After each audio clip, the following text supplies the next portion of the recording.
Bem, bom dia a todos e a todas. Como já foi formalizado no AVA, eu coloquei ontem, né, que nós teríamos nossa primeira aula hoje em formato de vídeo.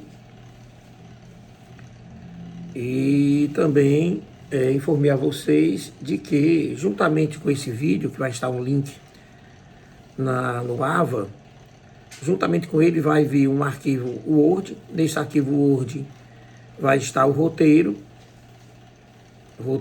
da aula, para que vocês possam acompanhar essa estrutura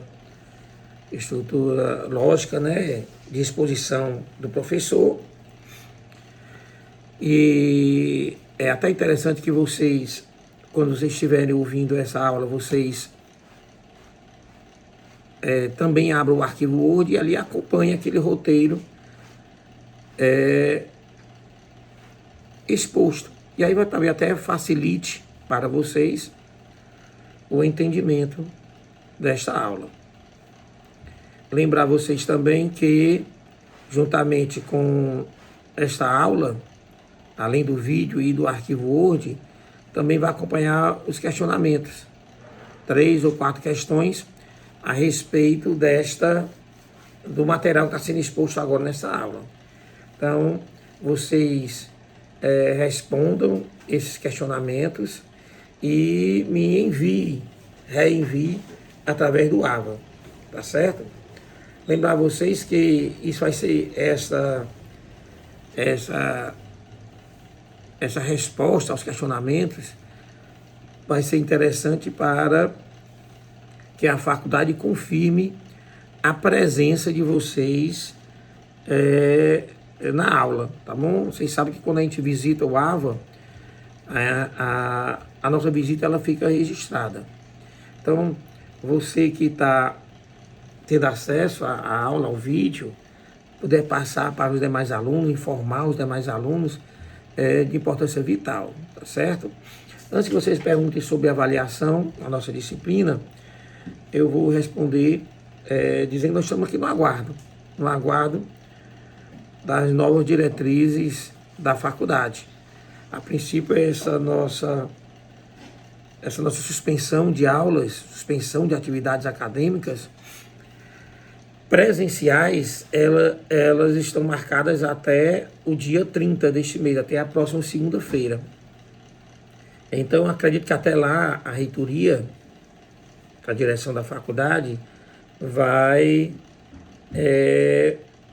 traçar, né, as novas medidas a serem tomadas após o dia 30. Se nós vamos voltar, se nós não vamos voltar, enfim. Tá certo? Vamos aguardar. Então vocês estejam atentos, de vez em quando entre aí no nosso sistema, no site da faculdade, que acredito que assim que a direção definir essas novas diretrizes, com certeza ela vai expor no site para que todos vocês tenham acesso. Tá bom? Também vou eu vou colocar no AVA também, nesta aula, eu vou colocar um arquivo PDF, um livro, para que ele possa dar um suporte doutrinário a vocês no que tange a esta aula. Tranquilo? Então, resumidamente, na aula vai ter um link com um vídeo, uma videoaula. Na hora que você linkar, vai ser direcionado ao YouTube. Nesse YouTube eu criei um canal exclusivo só para colocar essas aulas, tá bom? Segundo, vai ter um arquivo em Word. Esse arquivo Word vai estar o roteiro da aula, que vocês podem acompanhar e fazer as anotações de vocês, tá bom? Terceiro, vai ter de 3 a 4 questionamentos. Esses questionamentos devem ser resolvidos, respondidos e reenviados para o sistema AVA, para que eu possa dar uma observadazinha. E também vai ter um arquivo PDF, um livro, no que tange a parte geral do Código Penal, para que você possa me dar um suporte doutrinário. O que mais nós podemos dizer antes de iniciar a aula? Bem, acredito que seja isso, por enquanto, tá certo? E vamos dar início à aula. Direito Penal 3, quarto semestre do curso de Direito. E estamos ainda no capítulo, no título dos crimes contra a vida, né? Contra a vida. Já vimos já o artigo 121 completinho, tá bom? Com todos os seus incisos, alíneas, itens, enfim, o homicídio nós já vimos. Vimos também o artigo 122, que trata sobre o induzimento e auxílio ao suicídio. Vimos o artigo 123, sobre o infanticídio. E na última aula, nós encerramos a aula com o artigo 124, que estava tratando sobre o autoaborto. E na aula de hoje, nós vamos ver o artigo 125, que trata do aborto sem consentimento da gestante. O artigo 126, que vai tratar do aborto com consentimento da gestante. Vamos tratar do artigo 127, o aborto qualificado. E, por último, vamos tratar sobre as excludentes de ilicitude ou punibilidade no que tange ao aborto, no artigo 128. Tranquilos até aí? Tá bom? Então vamos começar com o artigo 125. Vou dar uma lida aqui no Código Penal para vocês, tá bom? Artigo 125, tá certo? Aborto provocado por terceiros.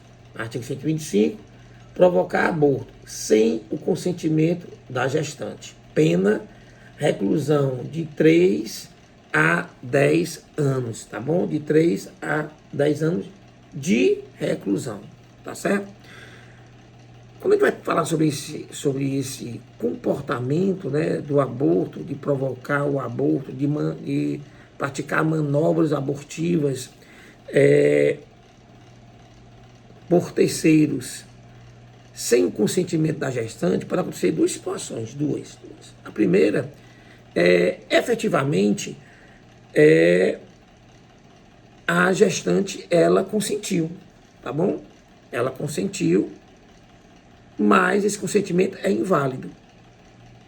Então, ele é desconsiderado para efeitos jurídicos. É como se ela não tivesse dado consentimento, tá bom? Lembre, nós estamos no aborto, artigo 125, sem o consentimento da agente, ou da gestante, tá bom? Então, duas coisas podem acontecer. Ela dá o consentimento, mas o consentimento dela é inválido. Não tem efeito jurídico, tá bom? Segundo caso, ela efetivamente não deu o consentimento. Então, nós temos aí duas situações, né? Duas situações, tá bom? Outra observação a ser feita no que tange ao artigo 125 é que ele é um crime de dupla passividade, ou que alguns doutrinadores chamam de dupla subjetividade passiva. O que quer dizer isso? Quer dizer que esse crime tipificado no artigo 125, ele vai ter duas vítimas, tá bom? Duas vítimas. A gestante, tá certo? E o feto. Daí porque ele é um crime pesado, ele pode chegar até 10 anos de reclusão. Uma terceira observação a ser feita sobre esse crime do artigo 125, que é bem simples, você vê que é algo bem objetivo, é que imaginemos uma situação em que essa gestante ela esteja grávida de gêmeos ou de trigêmeos, tá bom? E aí, professor, o que é que iria acontecer? Tá certo? Aí é o seguinte, você tem que focar no conhecimento do agente, do terceiro. Se ele tinha conhecimento de que iria provocar um aborto, tá bom? Em uma gestante que estaria gerando ali gêmeos ou trigêmeos, se ele souber disso, ele vai responder por 3 crimes. Se for gêmeos, 2 abortos. Se for trigêmeos, seria 3 abortos, tá bom? Agora, se ele não tiver conhecimento, quer dizer, ele está fazendo ali as manobras abortivas, mas ele não tem conhecimento que seria um caso de gêmeos, tá bom? Nesse caso ele vai responder por um único crime, tá certo? Então, no que tem no artigo 125, professor, por que você não está tratando do elemento subjetivo, do nucleotipo, né?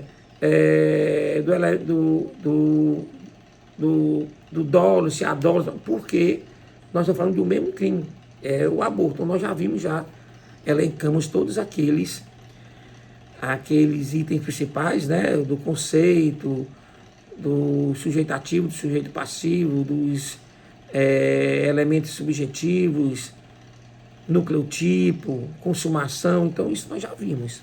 Então, nós vamos só complementar agora com algumas espécies de aborto. Então, no que diz respeito ao artigo 125, que seria o aborto provocado sem o consentimento da vítima, é importante que vocês saibam, primeiro, tá certo? De que haveria 2 situações em que incorreria no nucleotipo. Primeiro, efetivamente não haver o consentimento da vítima.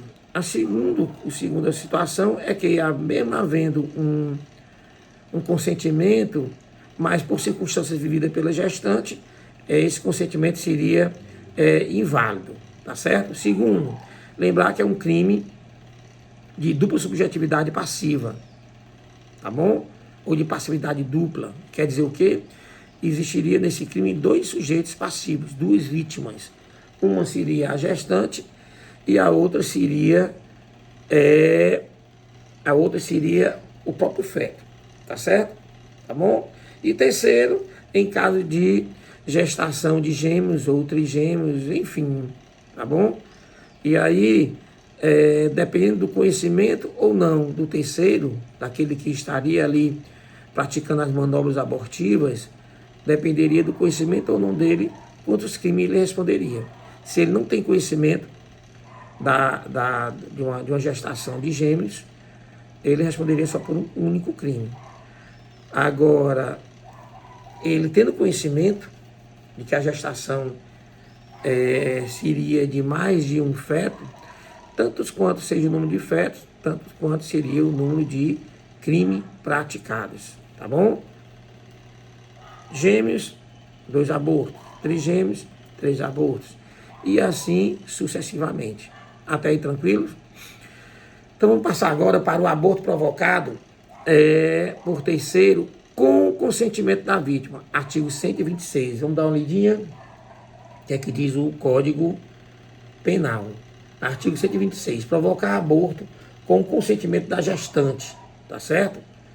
Reclusão de 1 a 4 anos. Reclusão de 1 a 4 anos. Praticamente menos da metade. A pena máxima é menos da metade da pena máxima do artigo 125. Tá certo? Primeira coisa a ser observada, neste caso, é que, diante da situação em que nós vamos ter um terceiro, tá bom? Um terceiro, praticando o aborto em uma gestante com o consentimento da mesma, então ambos responderão por crimes diversos, tá bom? Isso é uma exceção à teoria monista do concurso de pessoas adotada pela legislação penal pátria, tá bom? Então, exceção. Isso quer dizer o quê? A gestante que consentiu vai responder pelo crime do artigo 124, né, na segunda parte do artigo 124. E o terceiro, este sim, o sujeito ativo do crime do artigo 126, responderia, tá bom, pelas consequências deste artigo. Só para lembrar vocês o que é que diz o artigo 124, tá bom? é o denominado autoaborto, aquele que a gestante pratica aborto em si mesma, ou ela consente que outro terceiro lhe provoque, tá bom? Diz assim, ó, provocar aborto em si mesma, primeira parte, ou consentir que outro lhe provoque. Então, neste caso, ocorrendo a situação prevista no artigo 126 do Código Penal Brasileiro, o terceiro responde pelos ditames deste artigo, o 126, tá bom? E a gestante que o consentiu vai responder pelos ditames, pelas consequências tipificadas no artigo 124, tá bom? Tranquilo? Isso é uma exceção à regra da teoria monista do concurso de pessoas, tá bom? Para quem não está lembrado o que é essa teoria, ela está lá no artigo 129. Deixa eu ver aqui o artigo 129 aqui, artigo 129, o artigo 29. O artigo 29 do Código Penal Brasileiro. Deixa eu levar aqui. O que é que diz o artigo 29, tá bom? Do concurso de pessoas, artigo 29. Quem, de qualquer modo, concorre para o crime, incide nas penas a este combinada, tá certo? Na medida da sua culpabilidade. Então, no caso do artigo 126, quebra essa teoria. Por quê? Porque a gestante não vai responder pelo crime que está combinado, pelo tipo combinado no artigo 126, mas por um outro crime no artigo 124, tá certo? Por isso que este crime do artigo 126, ele é um exemplo, né, de uma exceção à regra da teoria monista do concurso de pessoas, tá certo? Deixa eu levar de novo lá para o artigo 126 para que nós possamos acompanhar a nossa aula, tá certo? Assim, estamos no artigo 126. Tranquilo? Outra observação. Vocês sabem que o aborto ele é um conjunto procedimental. É um conjunto de manobras abortivas que vai chegar até o final com a expulsão, né, do feto morto. Tá bom? Então preste atenção. Esse consentimento que é previsto no artigo 126, esse consentimento da gestante, ele tem que subsistir até a consumação. Se durante o decorrer, tá bom? Se durante o decorrer do procedimental abortivo, se durante o decorrer das manobras abortivas a gestante desistir, tá certo? Se ela desistir, e mesmo assim o terceiro continuar com o procedimento de aborto, tá certo? Ele responde pelo 126 e ela não responderia por nada porque seria um fato atípico, tá bom? Pelo menos conforme, né? Conforme o artigo, conforme a doutrina. Aliás, vou repetir. Se durante um procedimento abortivo, tá certo? Com consentimento da gestante, se durante o decorrer do procedimento abortivo a gestante desistir, tá bom? E não for atendida por este terceiro praticante das manobras abortivas, o que é que acontece? Ele vai responder pelo 125. Aborto, provocar aborto sem consentimento da vítima. Não é pelo 126, é pelo 125. Tá certo? E a gestante? A gestante, ela, como ela desistiu, tá bom? E não foi atendida durante o decorrer do procedimento, ela ficaria em uma situação atípica. Então ela não responderia por nada. É óbvio, isso é óbvio, que nós estamos numa situação fictícia, tá bom? Mas só o caso concreto é que vai dizer se essa desistência dela seria eficiente ou não, se evitaria ou não o procedimento de aborto. Porque pode acontecer de um terceiro começar o procedimento abortivo, durante o decorrer do procedimento abortivo, chegou a um ponto que ele não pode mais voltar atrás. Se ele voltasse atrás, poderia, sei lá, causar a morte da gestante, enfim. E só depois desse ponto, desse marco divisório, é que ela desiste. Então, só o caso concreto é que vai confirmar se ela estaria numa situação atípica ou não. Tranquilo aí? Entenderam mais ou menos? Tá certo? Pode acontecer também de que o comportamento da gestante induza o terceiro, o agente provocador do aborto, ao erro. Quer dizer, as circunstâncias, o comportamento da gestante induz ao terceiro provocador de que ela está consentindo, tá bom? E aí, neste caso, tá certo? Neste caso, ele responderia pelo artigo 126, tranquilo? Tá certo? E não pelo artigo 125. Agora, essas circunstâncias, né, de erro por parte do terceiro tem que estar bem consubstanciadas, tá bom? Quer dizer, é uma situação que tacitamente induz ele a entender que a paciente, ou a paciente, que a gestante estaria consentindo o aborto. Tranquilo até aí? Tá bom? Essa formalidade de aborto, né? Esse tipo penal do artigo 126, cabe participação? Pode haver um partícipe nesse tipo criminal? Aí a resposta, sim. Bom, professor, e aí ele responder pelo quê? Ele responder pelo artigo 126, aí é o seguinte: se a participação desse agente estiver vinculado ao consentimento da gestante, ele responde pelo 124, como ela também responde pelo 124, tá certo? Agora, se a participação dele estiver vinculada ao comportamento do terceiro provocador do aborto, aí ele responde pelo 126. Tranquilo? Vocês estão entendendo mais ou menos? Então vou só repetir.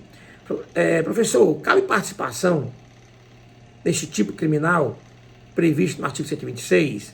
O aborto provocado com consentimento da gestante? Aí a resposta, sim. Coautoria? Não cabe. Nós já vimos isso no artigo 124. Não cabe. Mas a participação é possível, sim. Então, imagine ter uma pessoa ali ajudando o terceiro a provocar o aborto. Ele é um partícipe e ele vai responder pelo artigo 126. Tá certo? No entanto, ele não está auxiliando o agente provocador do aborto. Não, essa pessoa, esse partícipe, estaria auxiliando a gestante no consentimento do aborto. Neste caso, ele responde sim como partícipe, mas ele vai responder pelos efeitos jurídicos do artigo 124. Tranquilo? Essas são informações importantes, né, para o artigo 126. Legal? Vamos passar agora para o artigo 127, que vai tratar sobre o aborto qualificado. Tá bom? Vou dar uma lidinha aqui bem rapidinho. Artigo 127, vamos lá. Forma qualificada. As penas combinadas nos dois artigos anteriores, 125 e 126, são aumentadas de 1/3 se, em consequência do aborto ou dos meios empregados para provocá-lo, a gestante sofrer lesão corporal de natureza grave. E são duplicadas se por qualquer dessas causas lhe sobrevém a morte. Tá bom? Então vamos lá. No caso do artigo 127, do denominado aborto qualificado, a primeira coisa a ser observada é que nós estamos diante de causas de aumento de pena. Então quer dizer o quê? O juiz vai avaliar os efeitos desses casos previstos no artigo 127 na terceira fase da dosimetria da pena. Isso é importante, tá bom? Não é casos de agravantes, são casos de majorantes, causas de aumento de pena. Essa é a primeira observação a ser feita durante o decorrer do estudo desse artigo 127, tá bom? Segundo, eles só são aplicados, essas causas de aumento de pena só são aplicadas, tá bom? Nos casos do artigo 125, tá bom? E 126, como diz o artigo 127, ó. As penas combinadas nos dois artigos anteriores a quê? Anteriores ao artigo 127. Então seria o artigo 126, 125 e 126, tá bom? Então, primeira coisa a ser observada nesse artigo é que são causas de aumento de pena e só serão bases para o juiz na terceira fase da dosimetria da pena. São majorantes. Segundo, essas majorantes só serão aplicadas nos casos tipificados do artigo 125 e 126, tá bom? E a primeira majorante vai ser um aumento de 1/3 na pena, né, dosada pelo juiz. E vai ser quando o procedimental, né, as manobras abortivas causar lesão de natureza grave. Quando o legislador, tá bom, optou por definir lesão corporal de natureza grave, vai abordar, né, vai englobar as lesões corporais graves e as lesões corporais gravíssimas, tá bom? Então, qualquer um desses dois casos, o aumento é aumentado de 1/3 na pena, tá certo? Agora, quando essas manobras abortivas, tá bom, elas causarem a morte da gestante, aí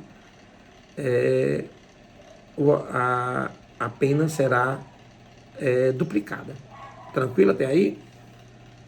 Observe também, pela própria interpretação lógica desse artigo 127, que nós estamos diante de crimes pré-dolosos, não é isso?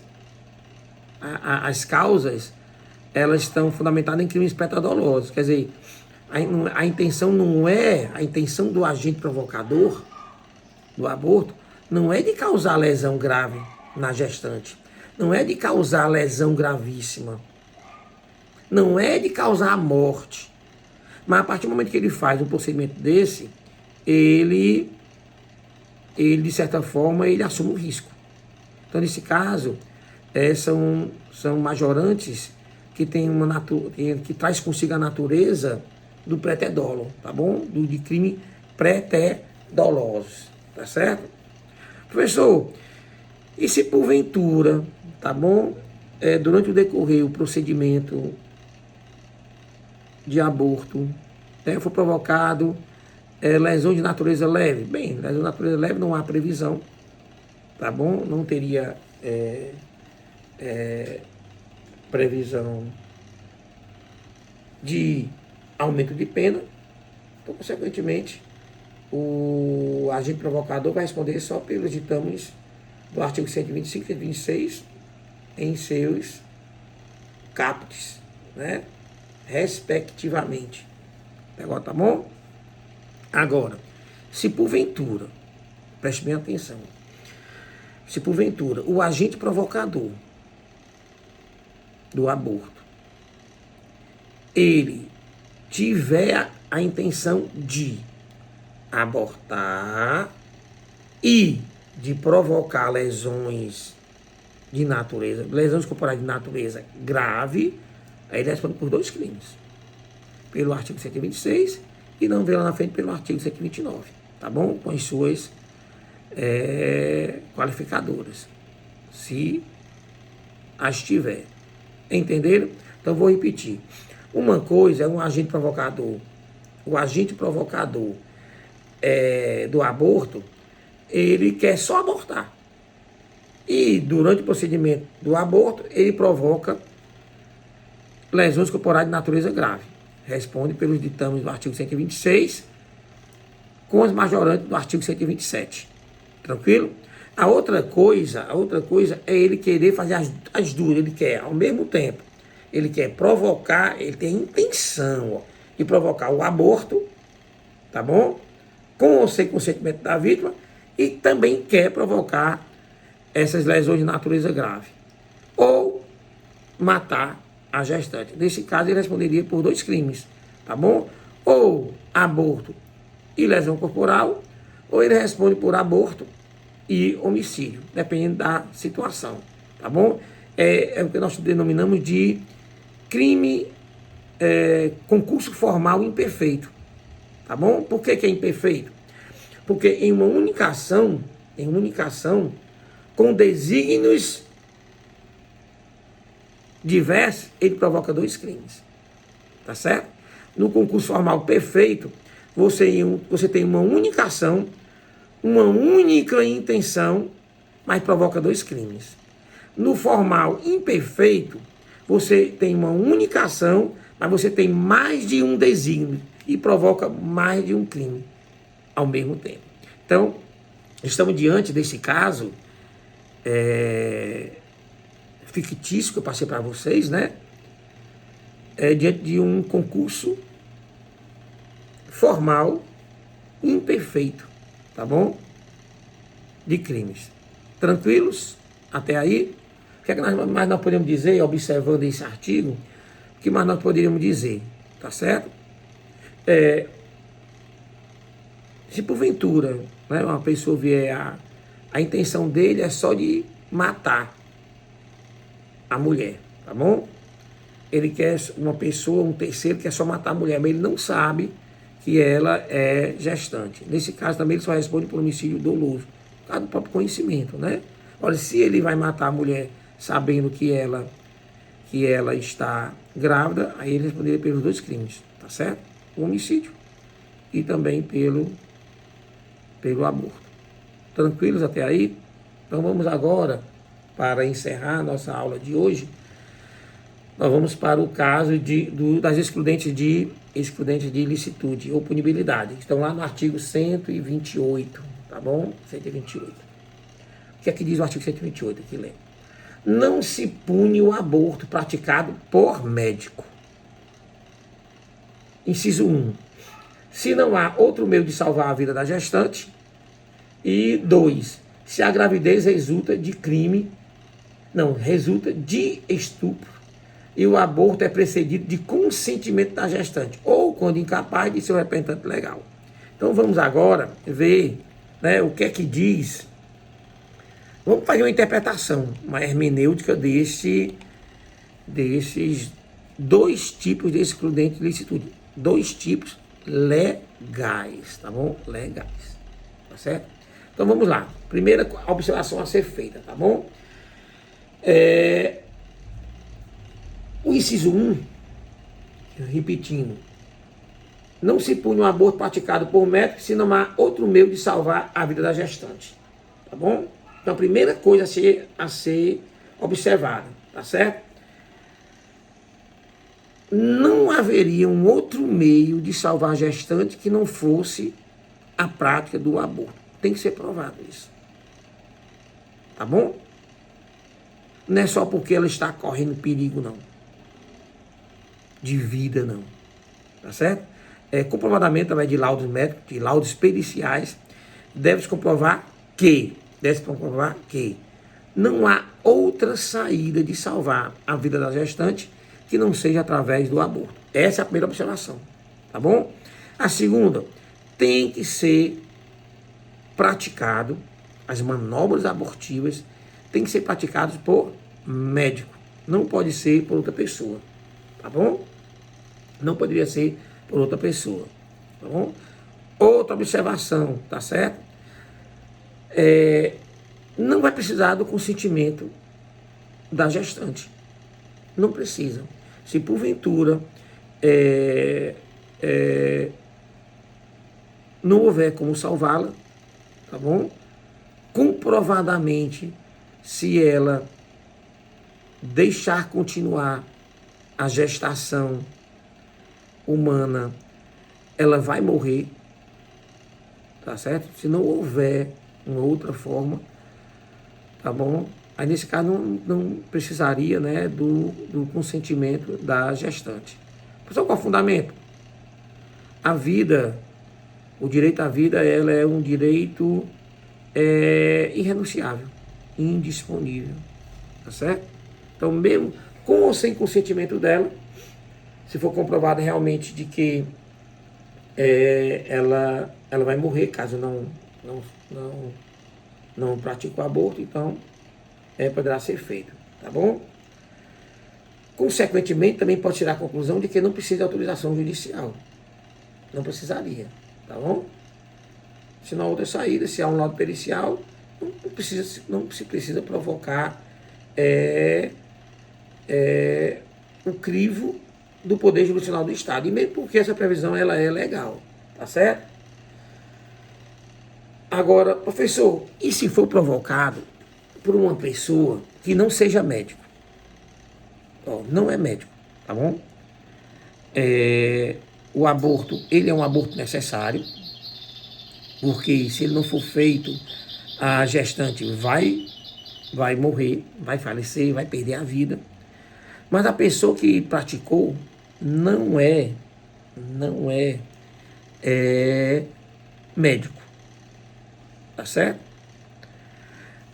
Aí o que diz a doutrina e a jurisprudência, tá bom? Vai se avaliar a situação do que nós denominamos de perigo atual. O que quer dizer isso? Se não for feito naquele momento, naquele instante, ela vai morrer. Tá bom? Porque tem perigos futuros. Você está numa gestação, um período de gravidez, essa sua gravidez é de risco, tá certo? E que o médico avalia a situação e diz, olha, se a senhora continuar com essa gestação, a senhora vai morrer. Não é perigo atual, é um perigo futuro. Ela poderá fazer a cirurgia daqui a alguns dias, daqui a uma semana, daqui a um mês, dependendo do período gestacional que ela se encontra. Tá bom? Nesse caso aí, de perigo futuro, tá bom? Que não é um perigo iminente, não é um perigo atual, tem que ser feito por médico. Agora, se uma pessoa que não é médica, tá certo? Não é um profissional da medicina, vier a praticar um aborto necessário, neste caso, irá se avaliar o perigo atual. Se houver perigo atual, então essa pessoa estaria acobertada, né, pela excludente de ilicitude denominada estado de necessidade. Entenderam, né? Então, pronto. Em termos do aborto necessário, essa excludente de ilicitude prevista no artigo 128, inciso 1, nós precisamos saber dessas informações. No que tange ao segundo, vamos lá ver aqui, artigo 128, não se pune o aborto praticado por médico. Inciso 2, se a gravidez resulta de estupro e o aborto é precedido de consentimento da gestante, ou quando incapaz de seu representante legal. Então vamos lá, né? Primeiro caso, o primeiro requisito para que haja essa excludente de ilicitude é de que a pessoa também seja médico. Estão vendo lá no caput do artigo? Não se pune um aborto praticado por médico. Por médico. Então, tem que ser médico. Segundo, o aborto, ele é fruto, né, de um crime contra a dignidade sexual, quer dizer, fruto de um estupro. Primeiro, médico. Segundo, fruto de estupro. Terceiro, diferentemente do inciso primeiro, do aborto necessário, né? O aborto sentimental, este aborto que vai ser provocado porque o feto é fruto de um estupro, a gente chama de aborto sentimental. Ele precisa do consentimento da gestante, tá bom? Quando não, ela for incapaz, vai ter que ter ali o representante legal, tá certo? Então, 3 requisitos, né? 3 requisitos, tá bom? Primeiro, ser médico. Segundo, fruto de um crime contra a dignidade sexual. Terceiro, precisa do consentimento da gestante ou do seu representante legal em caso de incapacidade da mesma, tá certo? Aí vem a indagação. Professor, para que haja esse aborto sentimental previsto na lei, precisaria da condenação do estuprador? Não precisa. Basta apenas que se prove, tá certo, que houve, que aconteceu, né, o crime de estupro. Tranquilos? Fácil, né? No caso do aborto sentimental, tá bom? Professor, há outros casos de excludente de ilicitude, de punibilidade em caso de aborto? Aí nós temos, jurisprudencialmente, nós temos o caso do aborto eugênico, que é o aborto de fetos que estão sendo gerados com anomalias essas que tornem inviável para viver, tá bom? Então, é o caso aí do anencéfalo, tá certo? E até uma decisão já do Supremo Tribunal Federal a esse respeito, que é a DPF 54 do Distrito Federal, tá bom? E aí, neste caso, é possível sim, tá certo? A discussão sobre essa possibilidade de excludente de ilicitude do aborto eugênico é a necessidade ou não de provocar o poder jurisdicional do Estado para que haja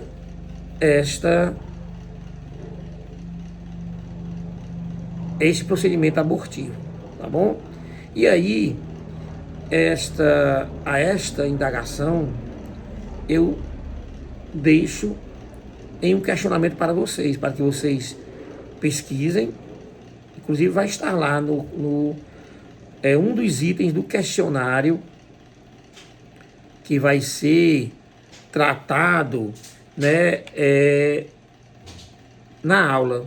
Quando vocês entrarem no sistema A, vocês vão ver que vai lá ter uns questionamentos. E esse questionamento é para vocês responderem. E um deles é que vocês dê uma estudada, uma lida e façam uma interpretação própria sobre a DPF 54 do Distrito Federal, tá bom? Vejam lá qual é o questionamento para que vocês possam responder, tá bom? No mais, turma, é isso, essa primeira aula. Aguardem e daqui a alguns dias vai haver um segundo vídeo, uma segunda videoaula, dando início agora ao crime de lesão corporal. Então nós saímos dos crimes contra a vida e vamos passar agora para o capítulo das lesões corporais do artigo 129. O artigo 129 é o artigo mais longo do Código Penal. Então nós iremos tratá-lo em pelo menos 2 aulas, 2 videoaulas, tá certo? No mais, turma, saudades, né, se cuidem, busquem se comportar conforme as diretrizes, né, dos órgãos de saúde responsável para controlar esta pandemia. E vamos aguardar as diretrizes do que nós vamos ter que fazer, tá bom? Esqueçamos nesse momento as ideologias, esqueçamos as desavenças políticas e vamos cuidar de vida, tá bom? Tranquilos? Então, no mais, um abração, saudades e avisa aos demais alunos, tá bom? Alguns não estão tendo acesso ao sistema AVA, mas que eu peço a vocês que vocês que estão tendo esse acesso agora, que eu faço, respondo o questionamento entre no sistema AVA e nos próximos dias eu estou colocando também lá como um aviso, mandar por e-mail para vocês, né? O e-mail utilizando o sistema AVA, de como vai ser o nosso tira dúvidas, tá bom? Eu vou marcar, eu vou escolher um dia, 2 horas do decorrer de um dia, para que nós possamos tirar algumas dúvidas, tá bom? E a forma de como nós vamos fazer. Aguarde, tá bom? Tchau, tchau e se cuidem, tá bom? Saudades.